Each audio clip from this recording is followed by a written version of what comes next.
So then all of the success was happening. You were growing by leaps and bounds. I mean, there was a point where I remember when during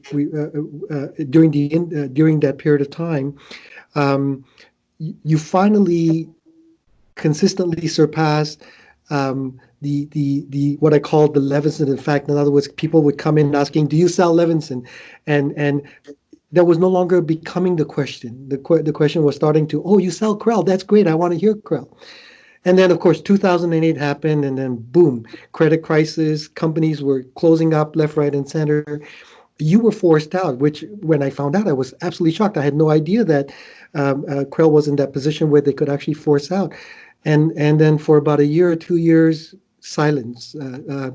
A lot of us who were not intimately involved in the U.S.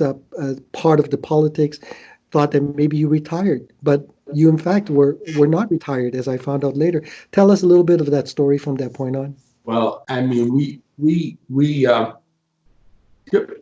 there was a lot of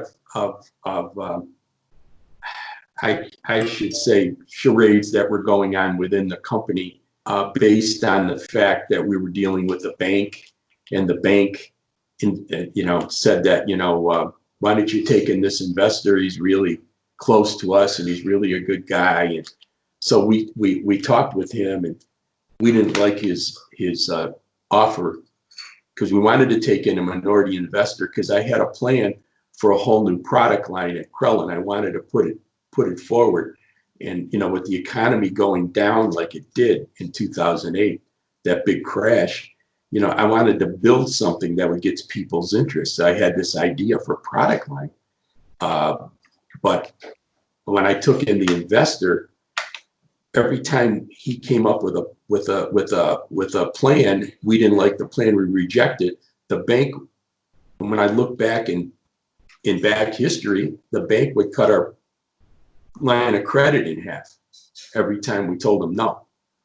Got a position, we didn't know this at the time, but Connecticut, I mean, none of it actually had to happen. Connecticut was matching your line of credit lines that the bank cut back so that you could stay in business during that time. Connecticut was loaning the companies. They showed companies that had been doing business and they were successful. They would match that credit line that the bank wouldn't give you, because banks cut everybody's credit line, not just mine. But we didn't know about that. And nobody did any research. So we went along with this guy. But inside these two books that are about 8 inches thick was language in there that said that I could be terminated anytime and by the board. Now, his conditions of coming in is that he had 3 seats on the board and we had 2, myself and my ex-wife, Rondi. So we knew that was an issue, but he said, look, he said, we're always going to disagree on some things, and some things we want to agree, and we don't want to get too involved with your company. We just want you to run it and make money. I said, great. So as it turned out, he put a gentleman in there that was doing things, that was running it, and he wanted him to be the person he was reporting to. And I said, look, I said, this isn't working for us. He's hurting our business. And so we countermanded some things he was doing. And about a day later, they came up and they fired me. And I didn't know they could do that. And and he fired me and Brandy and my son Brett. And so we spent a ton, I mean, like a ridiculous amount of money defending it. And then after about 6 months, it should have told me something when he didn't have a non-compete clause with me. There was no non-compete clause. It was supposed to be like a year. So that kind of struck me when he did that. And then when I was sitting around for 6 months, I said, Pedro, we spent a fortune on trying to fight this lawsuit. And, whatever happened in New York, had to be fought in New York. And the judge never read the papers for 2 years. I mean, it just went on and on. So we just said, look, I'm just going to start another company. I said, there's nothing else I can do. So that's when I started Dan D'Agostino. And at the end of 2008, I started working on it. And by 2009, we had a kind of a product. In 2010, we started shipping. Wow.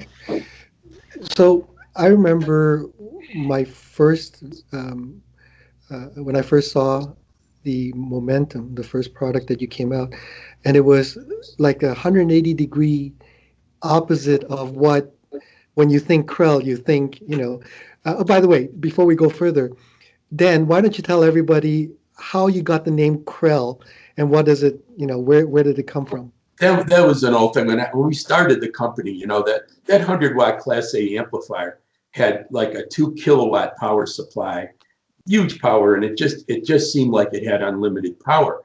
And I'm trying to think of a name that somebody hadn't used that would mean unlimited power, but I couldn't get one. And then I was joking around, and I said, "Gee, maybe we should call it Krell." Like the Krell in the Forbidden Planet movie. They had unlimited powers, and I said, maybe that'd be fun. So that's how the name Krell came about. And funny, once we trademarked it in Connecticut, we got an angry phone call from a guy who said, "Hey, my last name is Krell, and you trademarked my name." I said, you didn't. So so when I saw the Momentums, it was like the 180-degree opposite. They were small, elegant, incredibly finished, like jewelry, compared to when you saw Krell. They, you could not mistake what a Krell was. Even in a world full of big amplifiers, the Krell was just the meanest, baddest thing out there. What? How did you go from that to D'Agostino looking so different? Well, let's just not go by the looks, Adrian. Sure. Let's go that you got thrown out of your company that you started from the very beginning, and you still owned a large part of it. And what would you do? What would you do? So, being an engineer and a hobbyist and audiophile, I went around and listened to products at dealers. And it turned out to me that the latest Krell stuff we were building was not, it was really vivacious and it's really powerful, and it was very cool and it worked flawlessly, but it didn't sound as musical as some of the other things I heard. I mean, I heard some tube stuff in a big system that sounded really musical and enjoyable, and then I listened to some of my stuff there, and it didn't give me the same feeling. And I realized that I'd come out of touch with the sound, really out of touch with the sound. I had no idea, because we were successful. We'd build a new product. People would tell us, "Oh, I love the new product," and they'd sell it. But and we listened to it. We listened to the old one compared to the new one. We like, but the direction we were going was not musical. It really, at the end of the day, was techno, but not musical. I mean, you couldn't find a thing wrong with our measurements. All the performance characteristics right on the money. But the music part of it were not as good as some other products out there. And I said, if I'm going to do this, I'm doing something that's musical.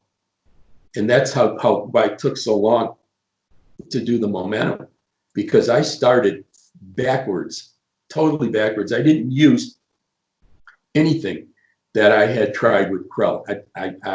I used new circuits that I designed, and I listened to each one of them before I committed it, like the input stage and part of the input buffer and the output stage and why I use this kind of output. And I put them together until I got a musical sound. And I would go out and compare them, because I had all the Krell stuff at my house, and go out and compare them.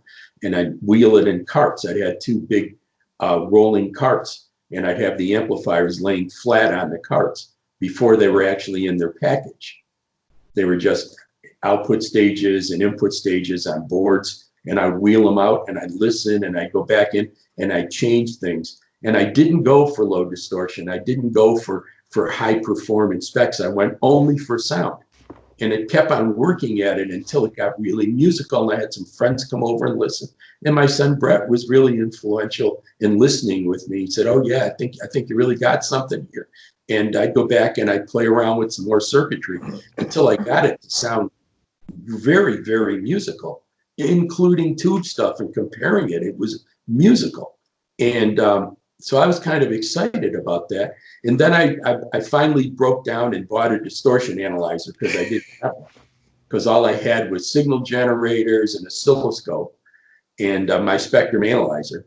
But for looking where I want to look, an old analog spectrum analyzer isn't so good. It does okay, but you know. But so I finally bought a distortion analyzer, and I looked at the distortion spec, and I said, "Wow, how can that sound that good and have that high distortion?"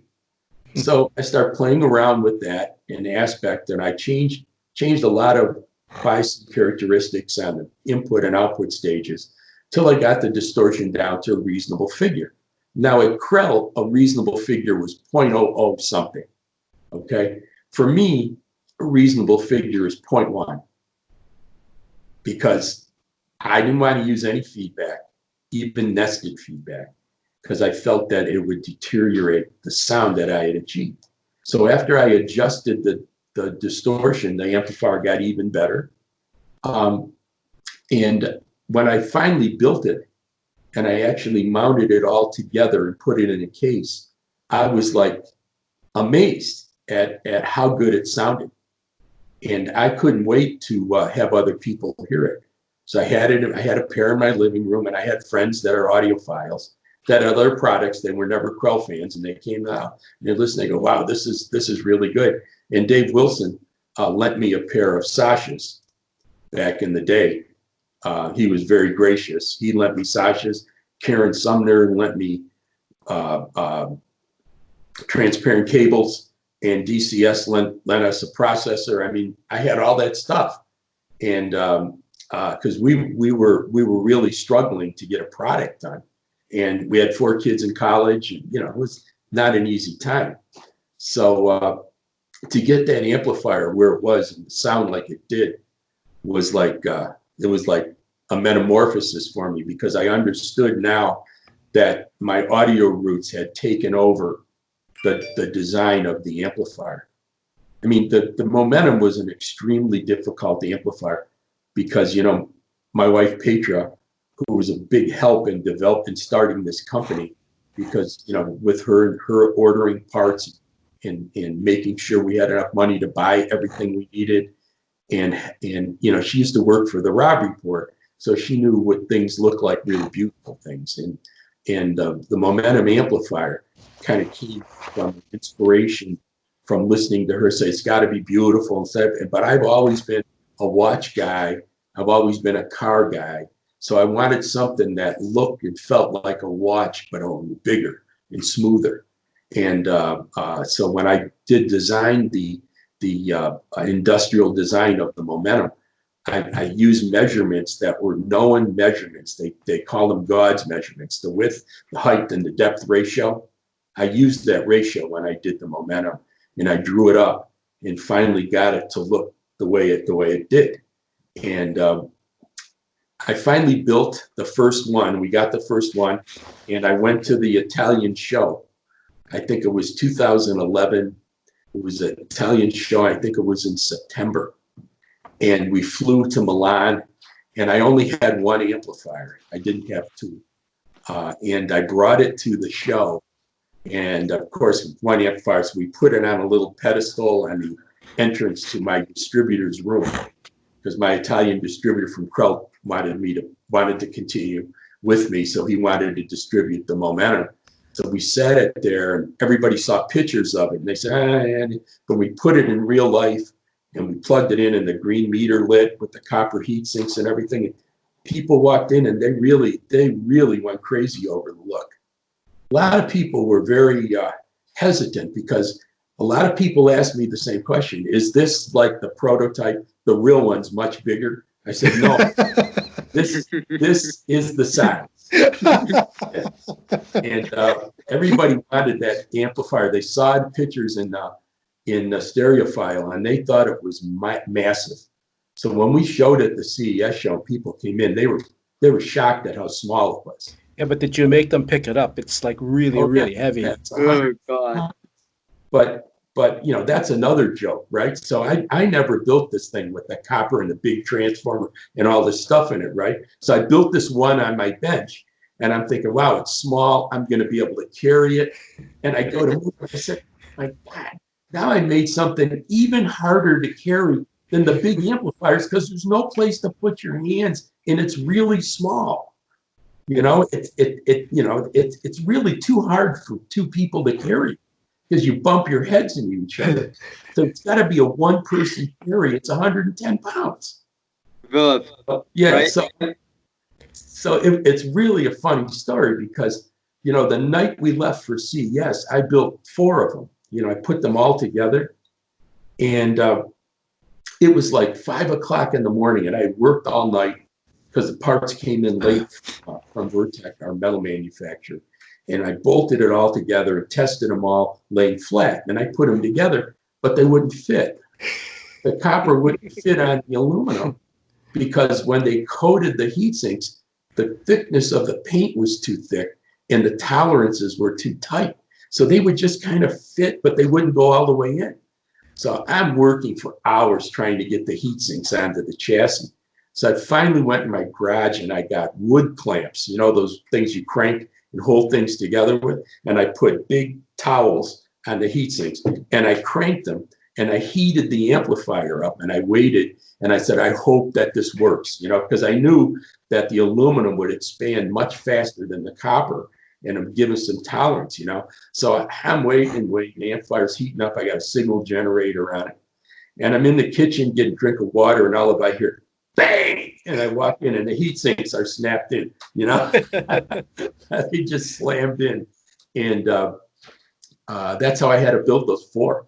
And we went to Las Vegas with them. We put 2 out for people to touch, and 2 playing speakers in there at that show in Las Vegas. And it was amazing, the reactions that people had. You know, my Japanese distributor, Toshio, all my distributors wanted to handle the line. Toshio is a really old friend of mine. So I told him, I said, you're going to carry it? No, I got to see it. So he walked in the room, and he's looking around for the amplifier. Listen, he goes, oh, is that it? And he gets on his hands and knees in his suit and walks and crawls up to the amplifier on the floor and looks at it, touches. He goes, oh my God, I can't believe how beautiful this thing is. But the size of that amplifier was a massive challenge. You know, that was a massive challenge. You know that right now an M400, it puts out 400 watts into 8. It doubles all the way down to 2. To get that performance out of a package that small is almost impossible.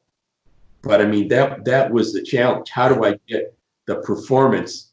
I didn't want to lose the power performance that I achieved at Krell. I didn't want to leave that in the back seat, because I was making a small amplifier.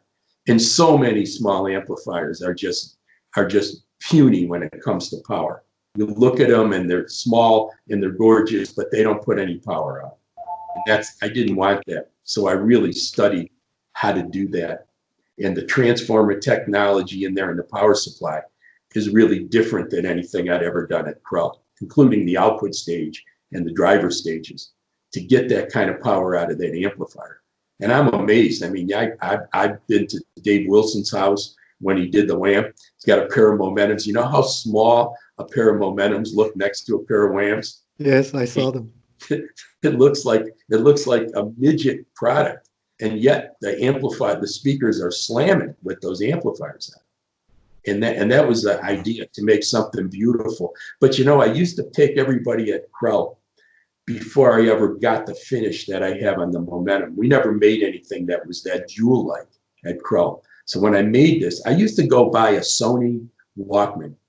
I buy a new Sony Walkman, and I take it out of the box, and I'd show everybody the packaging and the finishing. I said, this is a $200 product. Look at the finish. I said, that's what we have to go towards. But I never got there at Krell. But I did get there with the Dan D'Agostino momentum. I did get there because that soft, smooth, beautiful, finished look like a piece of jewelry, and the watch, and like the dials are like, I got the inspiration for the dial from a Bugatti. Old Bugattis, they had gauges that stuck out and they were kind of greenish. And the hand is a Breguet watch, the way the hand's shaped with the hole in the center of it and the meter. And I got a lot of inspiration from car finishes and watch finishes. That's where the momentum look came from. But the power in the sound came from just from my head, from wanting to be an audiophile again. And right now, I'm still an audiophile nerd, and I just keep on doing more nerdy the audiophile things. Like right now, I'm working on the Relentless preamp, which is like a crazy thing. The circuitry is really avant-garde, and the few bits and pieces I've been able to listen to are extraordinary. But some of the things I did in history, like the MRA you mentioned at Krell, the Relentless, interestingly enough, is much more powerful and of course much more beautiful, and is about a fourth of the size. Yes, it is. Yeah.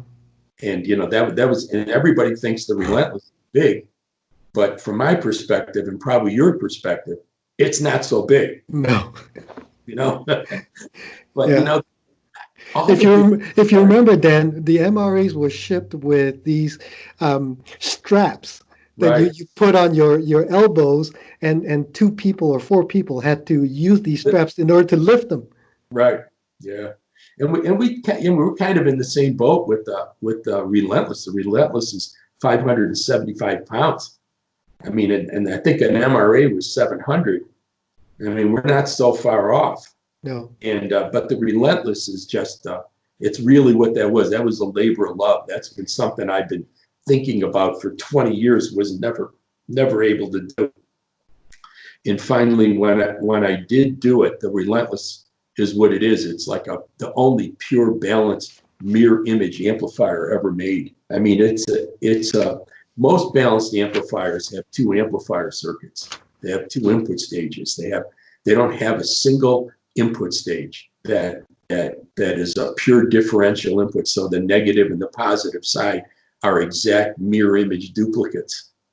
So when you put them together, it works just like a balanced cable. You get all the benefits. You get lower noise, lower distortion, higher power. You get all that stuff if you do it right. And every bridge, the amplifier doubles in power, but it doesn't reduce distortion. It doesn't reduce the noise floor. It doesn't do any, but when you do it in a mirror, it does all those things. And when I finished the Relentless, my biggest challenge after we built the first ones, and they're heavy, and I live in the desert in a little old desert house. And I've been listening to the M400s, and I love the sound of them. And I have a pair of Alex's, and really enjoy the sound in my house, right? So I'm thinking the momentums are so musical that I built this monster amplifier with 1,600, 1,500 watts into 8 and 12,000 watts into 1. And I'm going to bring it home, and in all the research and time, a year to develop it and listen to it for the first time. I'm going to bring it home, and is it going to be better than the momentum? Is it going to sound better? I know it performs better. So I'm starting to get, worried that I'm falling back into the old trap, like I did at Krell, getting away from the audio because of the purity of what I was trying to do. But that's not the case. When I brought the Relentless home and I hooked it up, I had this sigh of relief. I go, that's amazing. That's amazing. It was just so good. So I called Meyer Shaddy from California, Meyer. So he called me up because he knew I was bringing them home, and he was so keenly interested in them. So he lives in California, LA. So I called him. I said, they're amazing, Meyer. This was Friday night. So I'm listening. He says, I'm coming. So Saturday morning, about 10 o'clock, I don't know what time he must have left at 4 in the morning.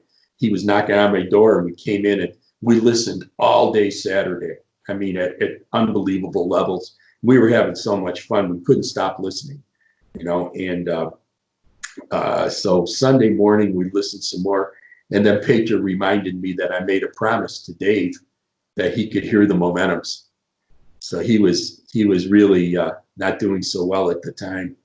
So Meyer said, why don't we drive him up there? So Sunday, actually Pedro said, why don't we drive him up there? And then Meyer said, I want to go with you. So we rented a truck Monday morning and we loaded him on and we drove up to Utah and brought him over to Dave's house. I was afraid to ship him because I only had two. And if they lost one, Dave would never have got to hear him. Because, you know, within a week or so after that, he had passed away. But, you know, I corresponded with Cheryl and Daryl, and, you know, they said he's dying to hear it. So we drove it up. But it was amazing. I'd never heard the Whams. And when we put the Relentless on the Whams, it was a match made in heaven. It was pretty crazy. That was a fun time, really fun time. Dan, in the on the website, you mentioned a circuit called Super Rail. Can you elaborate a little bit about what the Super Rail is, and which series of amplifiers do you use it? The Super Rail started. The Momentum was the first amplifier to use the Super Rail, and it's a rail that it's a separate regulated section that runs the front end of the amplifier only. So most people use the power supply from the main power supply for the output rails to run their input stage. So they're regulated and they'll do that. But this is actually a separate rail that's actually a higher voltage rail, and it's a pure, fully double regulated rail that just runs the front end. So one of the big advantage to that is no matter what kind of power you're putting out, whether you're clipping the amplifier, whatever you're doing, the front end never changes how it operates. It operates in perfect symmetrical form, and no matter what the output stage is doing or what you're driving into it, never changes. I mean, for instance, what I also developed on the Momentum amplifier is it always bothered me when you're driving the input of an amplifier, which is, you know, usually smaller parts, and that the overload, you know, if you have a preamp, like some of the two preamps or DACs put out 12, 14, 15 volts, you know, and obviously it takes only 2 volts on our Momentum to drive it to full power. So how do I stop the front end? So I developed this special buffer. It takes 87 watts, 87 volts to clip the front end on a Momentum. So that never is a worry anymore, but that's part of the Super Rail technology and some of the stuff that works in that. The Progression uses it, the Momentum uses it. The Relentless uses 3 of them. There's 3 Super Rails in the Relentless that bias that amplifier board up. And that is a really challenging, very complicated amplifier. Very, very complicated. But it's sonically, I don't know, did you ever hear a pair? No, I saw you debut it in Munich, I guess 2 years ago. Yeah, but we didn't play that. No, it was, but I mean, the people gathered around. It was like you couldn't see over people's shoulders. It was crazy. Yeah, well, it's one of those amplifiers. Once you hear it, that sound kind of sticks in your mind, and you can't, you know. Right now, I have a Progression stereo in my house because it was the only thing that I could bring home from the original prototype that we couldn't sell. So it's a beat up old prototype. It's unfinished, you know, it's just raw aluminum. And that way it's the only amplifier I can keep in my house without somebody picking it up and bringing it to the factory and selling. So I have to have that. I had a pair of Relentless, but those got picked up and sold. So I'm stuck with but the Relentless is one of those things when you listen to it, that sound never gets out of your head. Dan, talk about the progression. So the Momentum was the first product and was your stable product. Yep. And then you came up with the Progression. What was the impetus behind Progression, and how is the Progression different than the Momentum? Well, the momentum product, and I also have to mention, the preamp, the momentum Yes. preamp. I've always, at Krell, I was always known to make really good amplifiers, and the preamps were good, but not as good as the amplifiers. So that really bugged me. So when I did the momentum preamp, I really wanted to do something that was earth-breaking on preamp design, and how the volume control worked and how the output stages worked. And I developed all new stages. And those are really, it's the first time that anybody, I have people that own momentum preamps, but not momentum amplifiers for the first time, which I like. I want them to buy the amplifiers too, but they buy the preamp. I know that I've accomplished my goal. And preamp is really an extraordinary sounding device. Now, when I move on to the progression, I wanted to do something that was a little less expensive to broaden our market base, because otherwise you buy a $65,000 pair of amplifiers and a $40,000 preamp. That's our buy. That's how you buy the cheapest products we make. So I wanted something below that, but I didn't want to give up performance. Now the momentum is a much more refined input stage and a totally different output stage than a progression. Progression has a more traditional style output stage, but also a really good one. And the input board is much less complicated and has less circuitry. So I wanted to make something that really sounded good, that I could get to a price that more people could buy it. Basically, if you bought a progression in US retail, you bought a progression preamp and a progression stereo, you're like $40-some thousand, and you got a really, really awesome performing system. It's not momentum grade, but it's really good and really a great value, particularly when you buy the Relentless, progression preamp with the DAC. Is really a good sounding DAC, and that whole package is really bargain. You get great sound. And like all of the amplifiers we build, the stereos could be turned into monos. And so if you buy a stereo like a momentum stereo, you could send it back to the factory and have it converted to mono and do the same thing. You can do the same things with the progressions. I like that. And also, you notice that every time we come up with an update, we can add it to the product line. I don't like to have obsolete product. We did that at Krell, and every 2 years or 3 years, come out with a new product. The old product was obsolete. Couldn't do anything with it. So a lot of product goes on the internet. So with Dan D'Agostino, we wanted to protect our customers. So whenever I come up with a new idea, I make it retrofittable to the old product so people can send it in and still have the sound. Sometimes I change the appearance a little bit, but not much. But you could have the same sound. It's just like buying a Ferrari and they come out with a new model in 2 years and they say, hey, bring your car in. We'll retrofit it so it runs just like the new one. I think it would be a great thing. They don't do that though. No, they don't. No, they don't. But the progression I know it's a really solid sounding product line. And it's got, the monos are really powerful, very, very powerful. And the stereo is a really good amplifier too. It's a monster, really.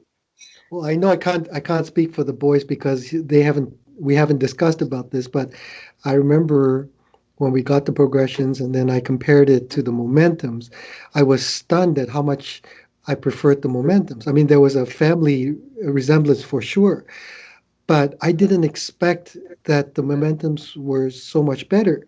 But that didn't take away from the progression. The progression was definitely amazing. It's just, it in many respects made me appreciate even more the integrity that you had put into both products. That you clearly wanted to make D'Agostino more reachable for more people, and also produce more power for people who just wanted a lot of power.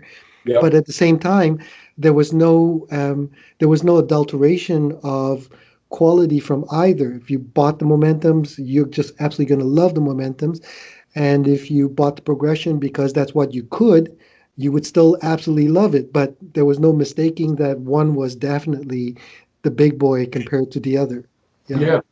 And you got to put it like a fine wine. You can get a really good bottle of wine and really enjoy it. And then if somebody gives you, a bottle of 2018 Camus for $150, there's a difference. It's a finer, refined flavor. It's a more refined sound. It's more musical. It's almost like a mature product, more mature product. I mean, if you're really an audiophile and you listen to the Momentum and you can buy it, you won't buy anything else. Then what's upcoming for you in terms of products that you can speak about? Well, I'm working on Relentless brand.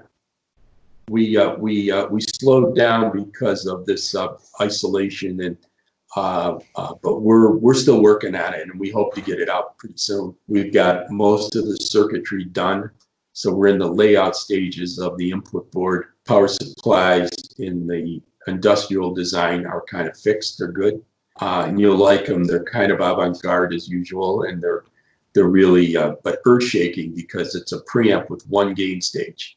Period. Yeah, it's a pretty cool thing, and it's very, very radical. And the other thing I'm working on, and I'm working at home on, and I'm working on our headphone amp, which would be a pretty cool amp. No, Jay, you cannot review it. It's very cool amp. Yeah, it's going to be pretty powerful for a headphone amp. And I'm putting speaker connectors on the back so you can drive some efficient bookshelves. It's also really low impedance. It's probably 0.01 ohms. You'll like that. And it's got some really avant-garde circuitry, complementary fed inputs that are 1 mega ohm. It's a pretty interesting thing. And it's a very complicated unit. It's going to have a couple twists, which I won't talk about, but when it comes out, it'll be fun. So, Dan, what headphones have you tried with it so far? I haven't. No, No, I use these little inner ear things that I bought a while ago that cost me about, I don't know, $2,000, I think they were, and I had the ear part. I like to listen on those because it blots everything out. And it works fine on those. I'm just listening for noise, and I'm listening for fidelity and that. But this is a full-blown headphone amp. I mean, there's no shortcuts in it. There's no digital. It's all analog. Everything is analog. The power supply is analog. The switching's analog. The volume controls are analog. Everything's analog. There's no any. It's just I think a headphone amp, because it's so personal, has to be super analog, not have any digital at all in it. And it's gonna look pretty, right? Oh, it's gonna look really pretty. Yes. And no, the thing is that I think that in preamps and stuff, we're forced to use clocks and things that are in it, and it's big, and so you can isolate them. But a headphone amp, it's not going to be that big that I can isolate. And I think there's something to the fact that you have to have a microprocessor running to run an audio product, and that's not in it. That's also, by the way, not in any of our amplifiers. There's no digital circuitry in any of it. All the protection is fully analog. So there's no clocks running. The Momentum has a processor that runs the selection and the volume control, because I have to have a volume control, because a product at that level has to have a super accurate volume control. That's not even an R. It's a logarithmic volume control that uses very low noise precision resistor. So at any one time, you're only listening to one resistor. And I don't believe in pots, because I think pots have super distortion. It always amazes me how much distortion comes through a potentiometer. So I'm not using those. So I'm using step switches that are precision cut resistors. So on the preamp, on the headphone amp, so it's really precision. But it's all analog. There won't be a remote with it or anything like that. Going to have a couple nice little cute meters on it. I don't know, 2 or 3 inputs, a couple single-ended, a couple balanced. I'm looking for all the different connectors that I might use. You know, you guys might tell me. I know that everybody now is using the 4-pin Nitrix connector for balance. Is that correct? Do they use a phono plug for balance?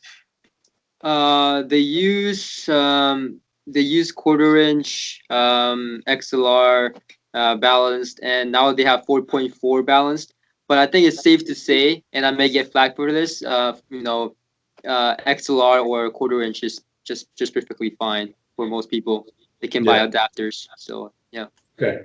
Yeah, so I'm going to put that. My plan was to put the 4-pin Nitrix connector on for balanced outputs, and then RCA, not RCA, but phone plugs for 1/4". regular. Yeah.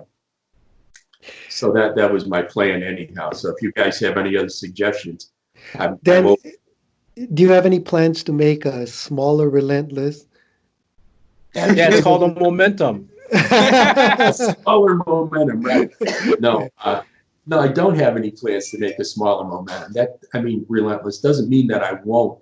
But right now, we're doing the Relentless preamp, and it's really, really cool looking. When Bill and I and Pedro talk about how we want it to look and everything, and we have something that kind of imitates the Relentless amplifier, but much smaller, of course. And it's a really cool looking thing. The phono stage is going to be mostly me. I'm doing it at home here, so I got all the boards laid out. Now I have to choose the front panel and what meters I'm going to use. And I got the volume control and what controls I'm going to put on it. So I'm doing that.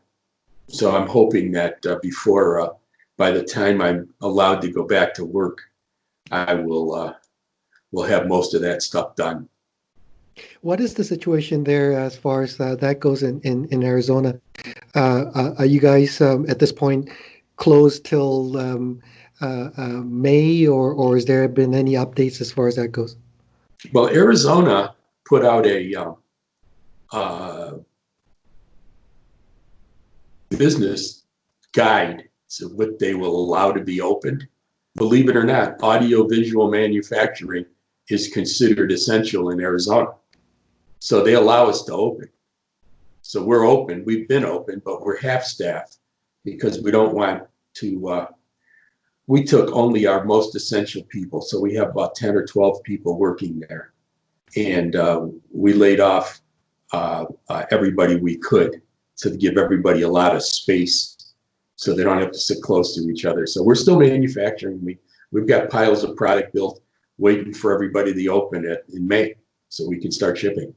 But we haven't stopped. Still working. Good. Well, I'm glad to hear that. You guys have any last words for Dan before we let him go? No? Everybody's cool? This is amazing. Yeah, I got to get it. Yes. Get him somebody's hat and embroider it and send it to Philip. Okay. He collects hats. Okay. But yeah, it was great talking with you guys. Oh, listen, Dan, thank you so much for your generosity of time and for sharing so much and being so honest. I really appreciate it. I'm sure that the guys did as well. And we'll post this up after Jay, I guess, puts in some inserts of pictures and so on with relevant stuff to what we were talking about, so that viewers can understand products and so on. And then once we're done, we'll send a copy to you so you can see it, and it'll go live. All right. Awesome. Thanks, guys. Hey, wait. Wait. Adrian, Yes. when are we getting the pair of Relentless up here? When you sell enough. Talk to Bill. Okay. Talk to Bill. Yeah. No, by the way, congratulations, because I noticed before the lockdown, Adrienne, your daughter-in-law, Sorry, yeah, your daughter-in-law was doing a lot of shows in the States with Wilson Audio XVXs with the Relentless. I was stunned by how many dealers were doing these open houses. I was saying, good for Dan. Yeah, we like doing that stuff. If you guys want to do that, the only problem we have is, and you and I both have suffered this before, Canadian customs. Getting the units in and out. Yeah, yeah. Well, we'll figure something out, I'm sure. And once this lockdown is over and things go back to normal, we'll figure something out.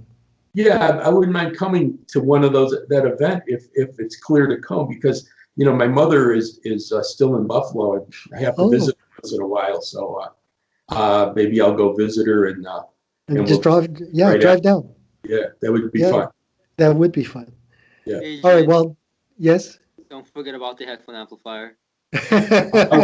Well, When he releases one. Okay. I don't know when Thank- I can't give you a release date yet, but Yes. I do have a lot of the work done. Cool. Well, thank you so much. Dan, it's been a pleasure. Everybody, I'm Adrian, Jay, Philip. Thank you so much for watching, and we'll see you next time. Take care. Thanks, guys. Bye. Thanks, Bye. Dan.